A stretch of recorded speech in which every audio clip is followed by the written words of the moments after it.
Bhavat media news కి స్వాగతం. Bulletin లో హెడ్లైన్స్ చూద్దాం. ప్రభుత్వంలో తెలంగాణకు 2 మంత్రిత్వ శాఖలను కేటాయించడం గర్వించదగ్గ విషయం.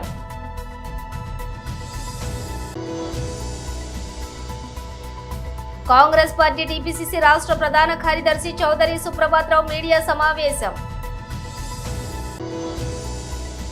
మహబూబ్ నగర్ డబుల్ బెడ్రూమ్ గృహాలను కాలనీలు పరిశీలించిన జిల్లా కలెక్టర్.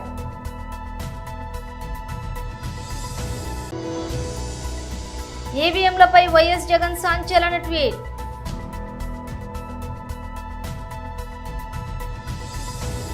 మూడోసారి ఏర్పాటైన శ్రీ నరేంద్ర మోడీ ప్రభుత్వంలో తెలంగాణకు 2 మంత్రిత్వ శాఖలను కేటాయించడం గర్వించదగ్గ విషయం. ప్రమాణ స్వీకారం అనంతరం 2 కేంద్ర మంత్రులు తొలిసారిగా తెలంగాణకు రాబోతున్న సందర్భంగా ఈ నెల 19వ తేదీన సెల్యూట్ తెలంగాణ పేరుతో భారీ ర్యాలీతో స్వాగత మరియు అభినందన సభ కార్యక్రమాన్ని రాష్ట్ర బీజేపీ నిర్వహించనుంది. నరేంద్ర మోడీ గారు ప్రధానమంత్రి మూడవసారి అయిన తర్వాత తెలంగాణ రాష్ట్రానికి 2 మంత్రి పదవులు ఇవ్వడం ఏదైతుందో ఇది చాలా సంతోషకరమైనటువంటి విషయమని, దీని ద్వారా రేపు మొట్టమొదటిసారి మంత్రి పదవులు పొందినటువంటి గౌరవనీయులు కేంద్ర మంత్రివర్యులు కిషన్ రెడ్డి గారు రాష్ట్ర అధ్యక్షులు, అదే రకంగా గౌరవనీయులు బండి సంజయ్ కుమార్ గారు సహాయ మంత్రి హోం, అదే రకంగా ప్రస్తుతం జాతీయ ప్రధాన కార్యదర్శి, వీరిద్దరు కూడా మంత్రి పదవులు పొందిన తర్వాత తెలంగాణ రాష్ట్రానికి 19వ తారీఖు రోజు రాబోతా ఉన్నారు. వారికి భవ్యమైనటువంటి స్వాగతం రాష్ట్ర భారతీయ జనతా పార్టీ చేస్తా ఉంది. బేగంపేట నుంచి భారీ ర్యాలీతోటి రాష్ట్ర కార్యాలయం వరకు రావడం జరుగుతుంది. ఇక్కడ వేదిక ఏర్పాటు చేసి తెలంగాణ ప్రజలకు ధన్యవాదాలు తెలియజేయడం, ఇదే రకమైనటువంటి ఆశీర్వాదం ఇంకా మరింతగా కొనసాగించాలని చెప్పేసి తెలంగాణ ప్రజలకు చెప్పడం, నరేంద్ర మోడీ గారికి ప్రత్యేకమైనటువంటి ధన్యవాద కార్యక్రమాన్ని తెలియజేస్తాం. దీని తర్వాత భాగ్యలక్ష్మి టెంపుల్ కి వెళ్లి అమ్మవారి యొక్క ఆశీస్సులు తీసుకోవడం, ఇవే ఆశీస్సులు కొనసాగించాలని చెప్పేసి ప్రార్థించడం జరుగుతాం. ఈ యొక్క బేగంపేట నుంచి బయలుదేరేటువంటి ర్యాలీలో గెలిపించినారు. ఆ 8 మంది కూడా పార్లమెంటు సభ్యులని ర్యాలీలో ఉండడం జరుగుతుంది. శాసన సభ్యులు ఎవరైతున్నారో అందరూ 8 మంది ఉండడం, ఎమ్మెల్సీ రాజ్యసభ సభ్యులు గౌరవనీయులు డాక్టర్ లక్ష్మణ్ గారు కూడా ఈ యొక్క కార్యక్రమంలో ఉంటారు. రాష్ట్రం నుంచి అందరు పదాధికారులు, కార్యకర్తలు, భారతీయ జనతా పార్టీ అభిమానులు ఘనంగా స్వాగతం చెప్పేటట్టుగా రాష్ట్ర భారతీయ జనతా పార్టీ ఏర్పాట్లు చేస్తా ఉంది. 7 మోర్చాలు ఏవైతున్నాయో వాళ్ళ యొక్క ట్రెడిషనల్ వ్యవహారంలో స్వాగతం చెప్పడానికి కూడా ఏర్పాట్లు చేస్తాం. ఈ యొక్క స్వాగత కార్యక్రమం ఏర్పాటు చేస్తున్న తర్వాత భారీ కృతజ్ఞత సభ కూడా ఏర్పాటు చేస్తాం. వచ్చేటువంటి అసెంబ్లీ ఎన్నికలకు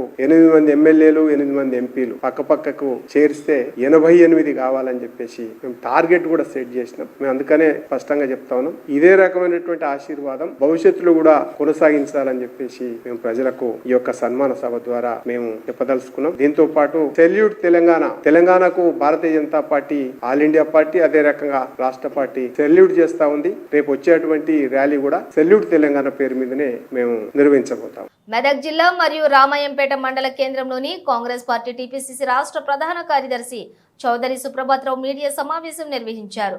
మెదక్ జిల్లా కేంద్రంలో జరిగిన అల్లర్లు దురదృష్టకరమని ఆయన అన్నారు. కొందరు కావాలని అల్లర్లు సృష్టించారని ఆరోపించారు. గత 40 సంవత్సరాలుగా నియోజకవర్గంలో ఎలాంటి గొడవలు లేవని, హిందూ ముస్లింలు స్నేహభావంతో ఉన్నారని అన్నారు. కానీ కొంతమంది ఈ మధ్య బీజేపీలో చేరిన నాయకులు రెచ్చగొట్టే మాటలు మాట్లాడుతున్నారని ఆరోపించారు. మెదక్ ఎమ్మెల్యే మైనంపల్లి రోహిత్ రావు, మైనంపల్లి హనుమంతరావుపై పంజా విజయ్ కుమార్ చేసినటువంటి వ్యాఖ్యలను వెనక్కి తీసుకోవాలని వారు డిమాండ్ చేశారు. కాంగ్రెస్ పార్టీ తరఫున బక్రీద్ పండుగ జరుపుకుంటున్న ముస్లిం సోదరులకు శుభాకాంక్షలు తెలియజేస్తూ, మెదక్ పట్టణంలో మొన్న రాత్రి జరిగిన సంఘటనలు అత్యంత దురదృష్టకరం. ఎందుకంటే మెదక్ అసెంబ్లీ నియోజకవర్గంలో అన్ని పట్టణాలలో ప్రశాంత వాతావరణంతో ప్రజలు జీవిస్తుంటారు. ఎప్పుడు కూడా ముఖ్యంగా కాంగ్రెస్ పార్టీ ఎప్పుడు కూడా ప్రశాంతతను, ప్రేమతత్వాన్ని బోధిస్తుంది తప్పితే ఏ కులానికో, ఏ మతానికో, ఏ వర్గానికో కొమ్ము కాసే పార్టీ కాదు. కాంగ్రెస్ పార్టీ నాయకత్వం ఎప్పుడైనా ప్రజలంతా సుఖ సంతోషాలతో, ప్రేమతో జీవించాలి, పరస్పరం ప్రతి మతాన్ని గౌరవించుకుంటూ జీవించాలి, ఈ దేశ సమగ్రతను, సామరస్యతను కాపాడాలని కోరుకునే ఏకైక పార్టీ ఈ దేశంలో ఉందంటే కాంగ్రెస్ పార్టీ మాత్రమే. కాంగ్రెస్ పార్టీ నాయకులు ఎప్పుడు ఎవరిని ద్వేషించరు, ద్వేషానికే పూర్తి వ్యతిరేకం కాంగ్రెస్ పార్టీ, ద్వేషించడానికి. అటువంటి పార్టీ నాయకుల మీద పనికిరాని ఆరోపణలు చేస్తూ కొంతమంది బీజేపీలో నిన్న మొన్న చేరిన నాయకులు, బీజేపీ పార్టీ నాయకులు, ఈ నియోజకవర్గంలో బీజేపీలో ఉన్న కార్యకర్తల నాయకులు కూడా సాధ్యమైనంత వరకు 99% మంచి వాళ్ళే ఉన్నారు. అందులో కూడా అటు ఎంఐఎంలో మెదక్లో కూడా ఉంటే వాళ్ళు కూడా మంచి వాళ్ళే ఉన్నారు. అందులో కూడా ఎక్కడ కూడా ఘర్షణ వాతావరణం ఈ మెదక్ నియోజకవర్గంలో ఎక్కడ లేదు. గత 40 సంవత్సరాలుగా కాంగ్రెస్ పార్టీ నాయకులు మేమందరం ఉన్నాం. ఎక్కడ కూడా చిన్న సంఘటన మన నియోజకవర్గంలో జరిగిన సంఘటన లేదు. కానీ అందులో నిన్న మొన్న చేరిన కొంతమంది నాయకులు, ఎన్నికల ముందు చేరిన నాయకులు వ్యక్తిగతంగా మైనంపల్లి రోహిత్ రావు గారిని, మైనంపల్లి హనుమంతరావు గారిని, ఆ కుటుంబాన్ని కించపరుస్తూ మాట్లాడిన పంజా విజయ్ మాట్లాడిన మాటలను వెంటనే వెనక్కి తీసుకోవాలి. ఆయన మాట్లాడిన ప్రతి మాటను తీవ్రంగా ఖండిస్తున్నాం. ఎన్నికల ముందు నీకు వాళ్ళకి ఏదైనా వ్యక్తిగతంగా ఎన్నికల్లో మీరు పోరాడినప్పుడు విమర్శించుకోవచ్చు. ఎక్కడ మల్కాజ్గిరి నియోజకవర్గంలో ఎన్నడూ కూడా మత కలహాలు జరగలేదు. అది ఫస్ట్ ఎంక్వైరీ తెలుసుకొని మాట్లాడు.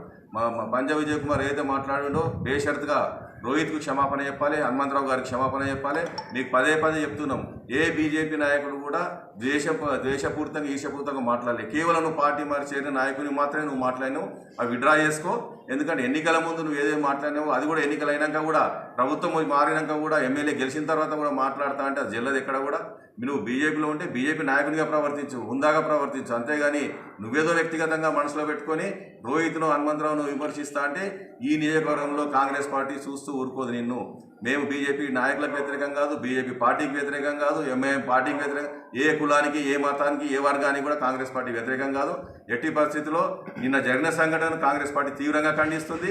ఏ మతం వాళ్ళైనా స్వశాంతంగా జీవించాలని కోరుకుంటారు తప్పితే మీరు ఏమి లేనిది అక్కడ 2-3 జమ అయ్యి మీరు పోలీసు అధికారులు చేయవలసిన పని మీరు చేతిలోకి తీసుకొని వాళ్ళని రెచ్చగొట్టడం వల్ల జరిగిందా దురదృష్టకర సంఘటన, పోలీసు అధికారులు సమయానికి స్పందించకపోవడం జరిగిందో దాని మీద ప్రభుత్వం ఎంక్వైరీ చేస్తుంది, పోలీసు ఉన్నతాధికారులు ఎంక్వైరీ చేస్తారు. దానికి చట్టాలు ఉన్నాయి, అవన్నీ చట్ట ప్రకారం జరుగుతుంటాయి. ఆ కార్యక్రమాలన్నీ ఎవరి పట్ల, హిందువుల పట్ల కానీ ముస్లింల పట్ల కానీ దేశంతో కేసులు పెట్టే ప్రసక్తే ఉండదు. ఎక్కడైతే బాధాప్తా ఈరోజు అన్ని పట్టణాల్లో, అన్ని గ్రామాల్లో సీసీ కెమెరాలు ఉన్నాయి, సీసీ ఫుటేజ్ ఉన్నాయి, సీసీ నీళ్ళలో బతున్నాం మన ప్రజలందరం. కాబట్టి ఎవరం తప్పు చేసినా ఆ సీసీ ఫుటేజ్లో క్లియర్ కనబడుతుంది. ఎక్కడ ఆస్తు నష్టం జరిగినా అందులో ఎవరు పాల్గొన్నారు, ఎవరిపైన దాడులు జరిగి కత్తిపోట్లకు గురైనా వాళ్ళు అందులో ఎవరు పాల్గొన్నారు. ప్రతి ఒక్కరిని కాంగ్రెస్ పార్టీ కానీ ప్రభుత్వం కానీ వదిలిపెట్టే ప్రసక్తి లేదు. మా ముఖ్యమంత్రి రేవంత్ రెడ్డి గారి నాయకత్వంలోని కాంగ్రెస్ పార్టీ ప్రభుత్వం ఎక్కడ కూడా విద్వేషాన్ని కానీ. మెదక్ నియోజక ప్రజలందరికీ కాంగ్రెస్ తరఫున ముస్లిం బంధుమిత్రులందరికీ కూడా బక్రీద్ పండుగ శుభాకాంక్షలు. మరి మొన్నటి రోజు జరిగిన ఘర్షణ నిజంగా కూడా బాధాకరం. మరి అది ఎక్కడ పొరపాటు జరిగిందో, అది ఎలా జరిగిందో కూడా పోలీసులు కానీ మరి ఎమ్మెల్యే గారు కానీ దాన్ని పర్యవేక్షిస్తున్నారు. కాబట్టి దాని మీద రాజకీయం చేయకుండా, ప్రజలను ఆందోళనకు గురి చేయకుండా మనం సామరస్యంగా పనిచేస్తే బాగుంటుంది. మరి దీన్ని రాజకీయం చేస్తూ ఎమ్మెల్యే మీద తన ఎమ్మెల్యే గారు హస్తం ఉన్నదని మాట్లాడడం ఇది కరెక్ట్ కాదు. మరి ఏదున్నా కానీ మరి సీసీ ఫుటేజ్లు ఉంటాయి కాబట్టి దాంట్లో పర్యవేక్షిస్తూ ఎవరు ఎక్కడ మిస్టేక్ అయిందో అవన్నీ కూడా గమనిస్తున్నారు. మరి దీని మీద రేవంత్ రెడ్డి గారు కూడా, ఎమ్మెల్యే గారు కూడా దీని మీద మాట్లాడడం జరుగుతున్నది. మరి ఎక్కడ మిస్టేక్ జరిగిందో వాళ్ళందరూ చూస్తున్నారు. కాబట్టి దీన్ని రాజకీయం చేయకుండా, మెదక్ ప్రజల్లో ఆందోళన గురి చేయకుండా అందరూ సామరస్యంగా శాంతియుతంగా ఉండాలని చెప్పి మెదక్ ప్రజలందరికీ తెలియజేస్తున్నాము. మరి దీనికి రాజకీయంగా ముందుకు లాగకుండా అందరినీ సామరస్యంగా చూస్తూ ముందుకెళ్లాలని చెప్పి మరి అందరి ప్రతిపక్ష రాజకీయ నాయకులందరూ కూడా విజ్ఞప్తి చేస్తున్నాం. మహబూబ్ నగర్ పట్టణం మౌలాలీగుట్ట వద్ద నిర్మించిన డబుల్ బెడ్రూమ్ ఇండ్ల కాలనీని సోమవారం జిల్లా కలెక్టర్ బి విజయేంద్ర బోయి పరిశీలించారు. డబుల్ బెడ్రూమ్ ఇండ్ల కాలనీలో నిర్మించిన 672 డబుల్ బెడ్రూమ్ గృహాల కాలనీ డబుల్ బెడ్రూమ్ ఇండ్లను పరిశీలించి గృహ నిర్మాణ శాఖ ఈఈని వివరాలు అడిగి తెలుసుకున్నారు. మహబూబ్ నగర్ పట్టణంలో మౌలాలీగుట్టల వద్ద ప్రశాంత వాతావరణంలో G+2లోని 28 బ్లాక్లలో 672 బ్లాక్ డబుల్ బెడ్రూమ్ గృహాలను గృహ నిర్మాణ శాఖ ఇంజనీరింగ్ విభాగం ద్వారా నిర్మించారు. ఫ్లోర్కు 8 డబుల్ బెడ్రూమ్ల చొప్పున ఒక బ్లాక్లోని 24 గృహాలు నిర్మించారు. మొదటి దశలోని 588, రెండవ దశలోని 84, మొత్తం 672 డబుల్ బెడ్రూమ్లను నిర్మాణం చేసినట్లు గృహ నిర్మాణ శాఖ ఎగ్జిక్యూటివ్ ఇంజనీర్ వైద్యం భాస్కర్ కలెక్టర్కు వివరించారు. 672 గృహాలలోని 588 గృహాలు లబ్ధిదారులకు కేటాయింపు చేసినట్లు హ్యాండ్ ఓవర్ చేయాల్సి ఉందని తెలిపారు. డబుల్ బెడ్రూమ్ కాలనీలోని 7,85,27,000 రూపాయలతోటి మౌలిక సదుపాయాల కల్పనకు మంజూరుకు ప్రభుత్వంకు ప్రతిపాదనలు పంపించినట్లుగా ఆయన వివరించారు.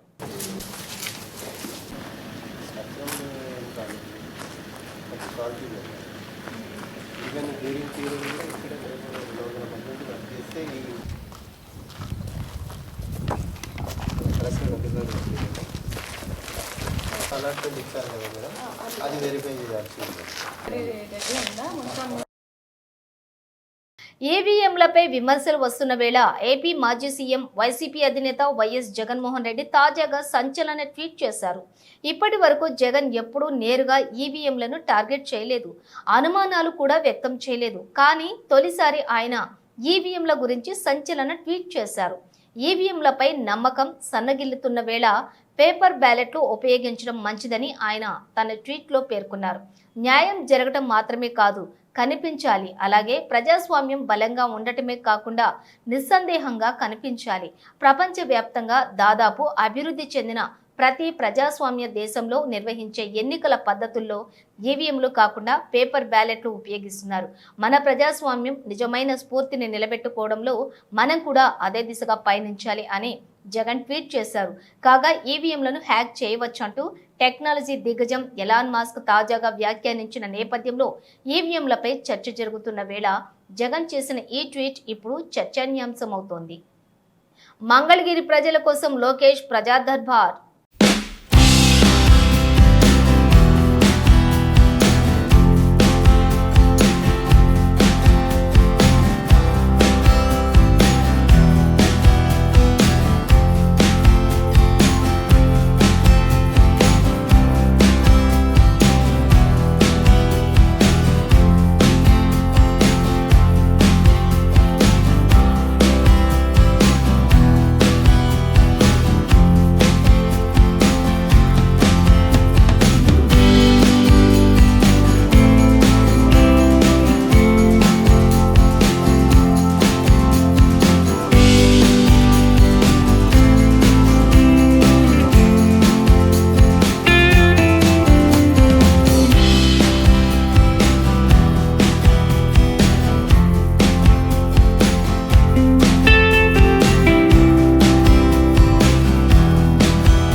రాజేంద్రనగర్ పోలీస్ స్టేషన్ పరిధిలోని ఆరంగార్ చౌరస్తా వద్ద తప్పిన పెను ప్రమాదం.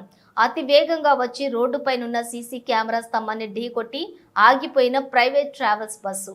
బస్సులో ఉన్న ప్రయాణికులకు స్వల్ప గాయాలు.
తెలంగాణ భవన్లో మాజీ మంత్రి Srinivas Goud press meet.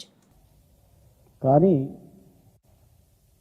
RTC, SFC లాంటి దాదాపు 30 సంస్థలు 9th షెడ్యూల్లో ఉన్నటువంటి 30 సంస్థల పరిష్కారం అనేది కొలిక్కి రాలేదు. కొలిక్కి రాకుండా అనేక దఫాలుగా చర్చలు జరుపుతున్నా కూడా అవి ఇంకా పరిష్కారం కాలేదు. ఆ విభజన ఎంప్లాయీస్ కావచ్చు, ప్రాపర్టీస్ కావచ్చు, దానికి సంబంధించినటువంటివి. కనుక వేసినటువంటి కమిటీ 10 సంవత్సరాలైనా కాలయాపన చేసిందే తప్ప కమిటీ పరిష్కారం చేయలేదు. కనుక 10 సంవత్సరాలు అయిపోయింది, అవన్నీ షరతులన్నీ అయిపోయినాయి. వెంటనే మరి ప్రభుత్వం 9th షెడ్యూల్లో ఉన్నటువంటి మిగిలిపోయిన అన్ని సంస్థలపైన దృష్టి పెట్టి శాశ్వత పరిష్కారం పైన దృష్టి పెట్టాలని చెప్పి మేము అడుగుతా ఉన్నాం. 10th షెడ్యూల్లో తెలుగు అకాడమీ లాంటి కొన్ని సంస్థలు అవి కూడా పరిష్కారం కాలేదు. సెక్షన్ 75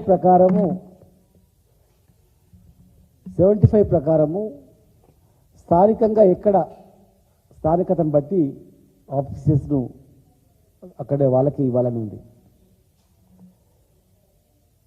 ప్రధాన కార్యాలయాలు మాత్రమే పరిగణలోకి తీసుకోవాలని ఉంది. కానీ కొన్ని సంస్థల యొక్క ప్రధాన కార్యాలయం మెయిన్ ఆఫీసులు తీసుకోవాలని ఉంటే మెయిన్ ఆఫీసెస్ కాదు, అన్ని ఆఫీసులలో కూడా మాకు భాగం కావాలని చెప్పి ఒక మిత్తండవాదంతో కాలయాపన చేయడం జరిగింది. కేంద్రం కూడా అనేక దఫాలుగా మరి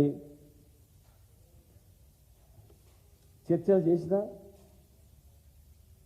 భిన్న అభిప్రాయాలను తెలియజేసినా కూడా మరి 10th షెడ్యూల్లో ఉన్నటువంటి 142 సంస్థలలో చాలా వరకు కూడా అవి కూడా మిగిలిపోయినటువంటివి ఉన్నాయి. ఒక మెయిన్ ఆఫీస్ ప్రధాన కార్యాలయాలే అని చెప్పి క్లియర్గా ఉన్నా కూడా కేంద్రం చెప్పినా కూడా ఆ రోజు వినలేదు. కనుక మెయిన్ ఆఫీసులు మాత్రమే దానిలో హక్కు ఉంటుంది. గడువు అయిపోయిన తర్వాత వాళ్ళకి సంబంధం ఉండదు.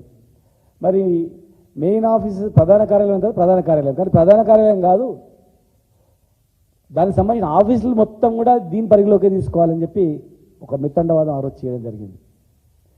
కనుక ఈరోజు 2 రాష్ట్రాలు ప్రభుత్వం పైన మేము పోరాటం చేసిన తప్ప ప్రజలపైన కాదు. ఆనాడు కూడా దాన్ని 10 సంవత్సరాల పరిపాలనలో మేము రుజువు చేసినాం. ప్రజలుగా, ఈ దేశ ప్రజలుగా అందరం కలిసి ఉండొచ్చు, కానీ ఈ ప్రాంత హక్కులు మాత్రం కావాస్తే కుదరదని చెప్పి. కనుక ఈరోజు 9th షెడ్యూల్లో 10th షెడ్యూల్లో ఉన్నటువంటి అంశాలని ఇమ్మీడియట్ నిర్ణయం తీసుకోవాల్సిన అవసరం ఉంది. తర్వాత ఉమ్మడి రాజధానికి సంబంధించినటువంటి buildings, lake view guest house కావచ్చు, హెరిటేజ్ బిల్డింగ్ కావచ్చు, సిఐడి ఆఫీస్ కావచ్చు, కొన్ని బిల్డింగ్స్, పెద్ద పెద్ద బిల్డింగ్స్ కూడా వాళ్ళ పరిపాలన సౌలభ్యం గురించి మరి వాళ్ళకు కేటాయించడం జరిగింది. గడువు అయిపోయింది. మరి గడువు అయిపోయిన వెంబడే ఆ ప్రాపర్టీస్ అన్ని కూడా మనం తీసుకోవాల్సిన అవసరం ఉంది. ఈరోజు 2 రాష్ట్రాల మధ్యలో తెలంగాణ ఏర్పాటు కాగానే హైదరాబాద్లో బాగా అల్లర్లు అవుతాయి, హైదరాబాద్లో ఆంధ్రులని వెలగొడతారు, ఇల్లు ఖాళీ అవుతాయి అని రకరకాలుగా పుకార్లు పుట్టించారు. మత కలహాలు అవుతాయి అని పుకార్లు పుట్టించారు. మళ్ళీ నక్సలైట్ రాజ్యం వస్తుంది అని పుకార్లు పుట్టించారు. కానీ 10 సంవత్సరాల పరిపాలనలో అలాంటి సంఘటనలు, ప్రజలపైన దాడులు కానీ, ప్రజలపైన పోరాటం కానీ చేయలేదు. కానీ మన హక్కుల గురించి మాత్రం ఎక్కడ రాజీ పడలేదు. ఈరోజు మరి తిరుపతి లాంటి ఓ పుణ్యక్షేత్రంలో మనకు అక్కడ కూడా మన హక్కు. ఎందుకంటే కోట్లాది మంది మన భక్తులు పార్టిసిపేషన్ ఉంటుంది దేవుని దగ్గర. పుట్టిన ప్రతి పిల్లగాడు కంపల్సరీ అక్కడనే పోయి 90% మంది అక్కడికి పుట్టిందంటే అది తల్లిదండ్రులు అర్పించాల ఆ భగవంతుని దగ్గర. ఆ పుణ్యక్షేత్రం అభివృద్ధిలో మన భాగస్వామ్యం ఉంది. మేము కూడా చాలాసార్లు అడిగినాం, అక్కడ మాకు ఒక పెద్ద బిల్డింగ్ ఇవ్వాలి, హోటల్ గురించి బిల్డింగ్ ఇవ్వాలి, కర్ణాటక వాళ్ళకి ఇచ్చారు, తమిళనాడు వాళ్ళకి ఇచ్చిండ్రు, మనకు కూడా ఇవ్వాలన్నాం. ఆ ప్రతిపాదన ప్రాసెస్లో ఉంది. మరి ఇప్పుడున్నటువంటి ప్రభుత్వం కూడా వెంటనే చొరవ తీసుకొని మనకు అక్కడ ఆ పుణ్యక్షేత్రంలో టూరిజం హోటల్స్ కావచ్చు, ప్లస్ సపరేట్గా అకామిడేషన్ కావచ్చు, దానికి కూడా మనం ల్యాండ్ తీసుకోవాల్సిన అవసరం ఉంది. ఎందుకంటే ఎన్నో ఆఫీసులు, ఎన్నో స్థలాలు కూడా వాళ్ళకు ఆ రాష్ట్రానికి సంబంధించిన వాళ్ళకు ఇక్కడ మనం ఇన్ని రోజులు కేటాయించడం జరిగింది. ఇంకా పరిష్కృతం కానిటువంటి ఉద్యోగుల విభజన కావచ్చు, నివేదన కావచ్చు, అవన్నీ వివాదాలకు తావు లేకుండా, వివాదాలు లేకుండా పరిష్కారం చేసుకునేటట్లు చేయాల్సిన అవసరం ఉంది.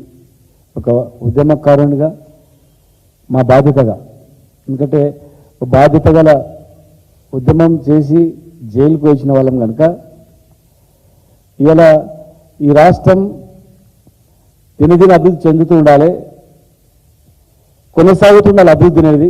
ఆటంకాలు ఉండొద్దు, ఎక్కడ కూడా ఆగిపోవద్దు. మావేం పెద్ద త్యాగాలు కావు, ప్రాణాలు అర్పించిన పెద్ద త్యాగాలు. ప్రాణాలు అర్పించినటువంటి అమరుల త్యాగాలకు ఫలితంగా మనం ఇంకా చేయాల్సిన అవసరం ఉంది, కొనసాగించాల్సిన అవసరం ఉంది.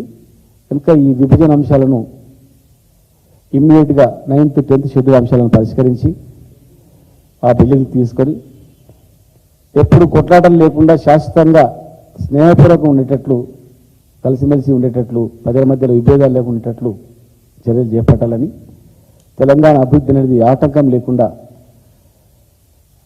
ముందుకు కొనసాగాలని, దానివైపు దృష్టి పెట్టాలని చెప్పని. మరి 10 years కంప్లీట్ అయిపోయింది కనుక, అయిపోయి కూడా దాదాపు 15 రోజులు అయిపోతుంది కనుక వెంటనే ఆలస్యం చేయకుండా వాటిపై దృష్టి పెట్టి చర్యలు తీసుకోవాలని చెప్పని మేము ప్రభుత్వాన్ని కోరుతా ఉన్నాం.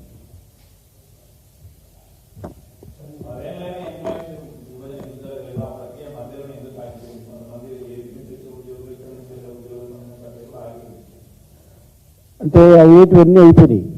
క్లాస్ 4th ఎంప్లాయీస్ని తీసుకొచ్చినాం, చాలామంది ఉద్యోగులు తీసుకొచ్చినాం. చట్టపరంగా అయ్యేటి జరిగేటివన్నీ కూడా జరిగిపోయినాయి.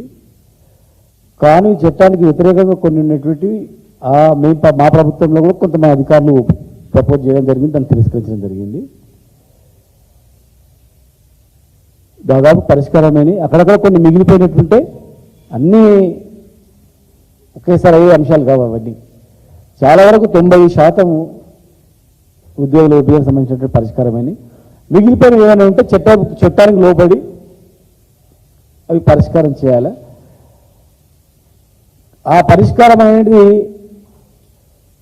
ఒక చిన్న బంట్రోత్ ఉద్యోగం గురించి ఆంధ్రప్రదేశ్, తమిళనాడులో బంట్రోత్ ఉద్యోగాన్ని వదులుకోలేక గొడవలు చేసి వచ్చిండ్రు. అంటే ఒక చిన్న ఉద్యోగి కోర్టులు అనుకుంటా, గుంటూరు కోర్టులో ఒక కోర్టులో ఒక బంట్రోత్ ఉద్యోగి గురించి రాష్ట్ర విభజన వచ్చింది. మామూలు విషయం కాదు. తెలంగాణ ఉద్యమం కూడా సెక్రటరియట్లో అటెండర్లు, లిఫ్ట్ బాయ్లు మేము అంతేనా, అట్లా అనేది ఉద్యమం వచ్చింది. కనుక భవిష్యత్తులో అలాంటిది రాకుండా ఉండాలన్న కొంతమంది గురించి మళ్ళీ వివాదాలు తీసుకొచ్చుకొని కొంతమంది వ్యక్తుల గురించి వాళ్ళ ప్రయోజనం చేయడానికి ఎవరు అధికారులు. బులెటిన్ ముగించే ముందు హెడ్లైన్స్ మరోసారి. ప్రభుత్వంలో తెలంగాణకు 2 మంత్రిత్వ శాఖలను కేటాయించడం గర్వించదగ్గ విషయం.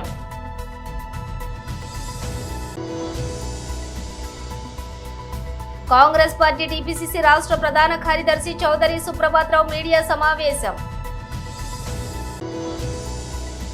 మహబూబ్ నగర్ డబుల్ బెడ్రూమ్ గృహాలను, కాలనీలు పరిశీలించిన జిల్లా కలెక్టర్.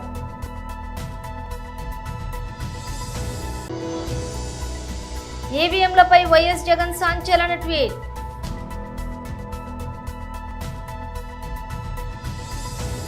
ఇవి బులెటిన్ విశేషాలు. మరో బులెటిన్తో మళ్ళీ కలుద్దాం.